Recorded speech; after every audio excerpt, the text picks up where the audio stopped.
ଅଷ୍ଟଗଣେଶ ବକ୍ରତୁଣ୍ଡ ଏକଦନ୍ତ ମହୋଦର ଗଜାନନ ଲମ୍ବୋଦର ବିକଟ ବିଘ୍ନ ରାଜେନ୍ଦ୍ର ଏବଂ ଧୂମ୍ରବର୍ଣ୍ଣ।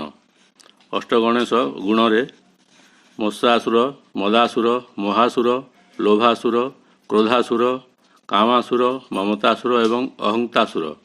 ଅଷ୍ଟଗିରି ମନ୍ଦର, ପରିପାତ୍ର, ମହେନ୍ଦ୍ର, ବିନ୍ଧ୍ୟ, ମାଲ୍ୟବାନ, ସୁପାରୁଷ, ହିମବାନ, କୁଶକେତୁ। ଅଷ୍ଟଗୁଣ ଖ୍ୟାତିର ଅଷ୍ଟଗୁଣ ବୁଦ୍ଧି, କୁଳୀନତା, ଇନ୍ଦ୍ରିୟ ନିଗ୍ରହ, ଶାସ୍ତ୍ରଜ୍ଞାନ, ପରାକ୍ରମ, ବେଶୀ କଥା ନ କହିବା, ଶକ୍ତି ଅନୁସାରେ ଦାନ, କୃତଜ୍ଞତା। ଅଷ୍ଟଗୋପ ଦ୍ୱାପର ଯୁଗରେ ଥିଲେ।